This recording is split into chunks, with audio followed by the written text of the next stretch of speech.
naaskaaga caanihiisa meel aad kala geysid ma arkaysid. Caano aad u ballaaran ayuu yeelanayaa naaskaaga. Xaqiiq waaye sababtoo ah waxaan dhan aa u jeedid waa waxyaabo lagu soo saaro caanaha naaska. Bilis haddii aad nagu cusub tahay subscribe channelka, like-na nagu caawi iyo share-ta. aan guda galno. Assalaamu calaykum waraxmatullaahi wabarakaatuh. Soo dhawaada asxaabta qaaliga ah reer TikTok iyo inta igu xiran oo YouTube iga xiran. waxaan leeyahay soo dhawaada. Maanta waxaan wadaa hooyadii naas nuujinta ahayd waxyaabihii naaskeeda caano ballaaran ka soo saari lahaa oo sababta u noqon lahaa.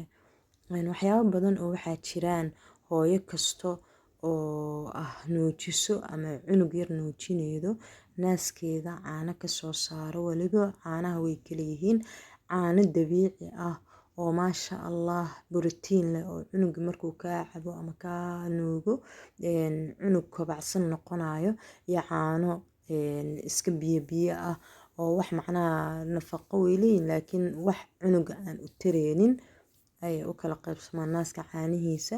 caanaha ilmaha aan waxba u tarin naaska hooyada hadaysan waxba aysan cunin ama cuntada ay cunayso cunto isku dheelitiran aysan ahayn cunugeeda naaska markuu ka nuugayo caanahaas caano macnaha fiican oo borotiin leh ma noqonayaan.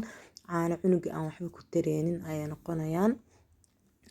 marka caanahan oo hadaa rabtid naaskaaga caano borotiin leh maasha Allah cunuga kuugu kobco in macnaha uu kaaga nuugo naaska. hadaa u baahan tahay alaabtan isticmaal waa 8 shaay, waa xulbad, waa ukun, waa timir, boorash, sisin, koosto iyo karooto iyo biyaha cad. 8 shaay waaye. 8 shaay maalin walba hadaa kulinsan kartid falilah alxamd. hadaada kulinsan karin soo maaha asbuuci koox u isticmaal. wallaahi waxaa ku dhahay maasha Allah tabaaraka raxmaan kaala arag waaye. waxa marka lagaaga baahan yahay waxay tahay in naftaada aad ugu dadaashid maadaama naftaada baby yar uu ku xiran yahay. haddii naftaada aad ku dadaalin hadaada ku dadaalin waxaa ogaataa cunugaaga in aad daciif u noqonayo. gabdho badan waxaa arkaa dhahayaan walaalay cunugii caatuu naga yahay miisaankiisa uma qalmo waxaa ku sameyna ma garanayno caano wuu naga diiday naaski ma cabaayo. walaalay waxaad sameynaa fiidiyogan adaa loogu talagala daawo markaad daawatid insha Allah biidnillah ku camal fal. naaska mar walba aa u dadaashid waa mar walba caanihiisa caano kaala arag ah ay kasoo baxaan. cunugaaga xitaa caano booro uma baahno. hadduu naaskaaga caano badan uu yeelanaa caanahaas cunugaaga maasha Allah waxay u noqonayaan caano borotiin leh kobciyo cunuga. weliba ilmaha markay dhashaan ilaa 6 bilood waxaa u wanaagsan naaska maahane wax kale inaan la siinin. waana caafimaadka cunuga iyo horumarintiisa hadaa rabtid. haddii aad rabtid oo caano kale aa ugu dari kartidna waa caadi laakiin mar walba waxaa habboon cunugaaga 6 bilood noloshiisa ugu horeyso naaska bis inaad siidid. fiidiyogan adaa kuugu talagalay gabdhaha hooyanimada ku cusub kuwa kaleeto oo ilmaha yaryar la daala dhacayo.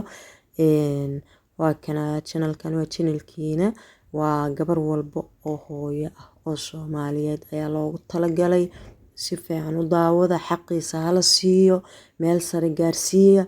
waa walaashiina mar walba jecel waxyaabaha horumarka aad ku gaaraysiin gurigeena adinkoo fadhisiin fiidiyo qurux badan intaan soo sameeyo ayaan soo diraa ma fahamteen. abaa marka waxaan kaaga baahnaa waxay tahay waa in fiidiyoga aad igu caabisid subscribe intaad channelka aad saartid in meel sare aad gaarsiidid oo like share comment intaas aad ku qabatid sababtoo wax macnaha culeys ah uu ka waxeenayo malahan bal dad kale taa ka faa'iiday ma fahamtay. aniga waxaan rabaa hooyo kasta oo Soomaaliyeed in aan ka caawiyo culeysyada ilmaheeda soo wajaho inta karaankeyga ah biidnillah alkariim. waxaan leeyahay fiidiyogan si wacan u daawada insha Allah. soo dhawaada channelkana xaqiisa la siiyo si meel sare uu noogu gaaro gabar walba muraadkeeda Allah u sahlo. channelkan waa channelka gabdhaha Soomaaliyeed.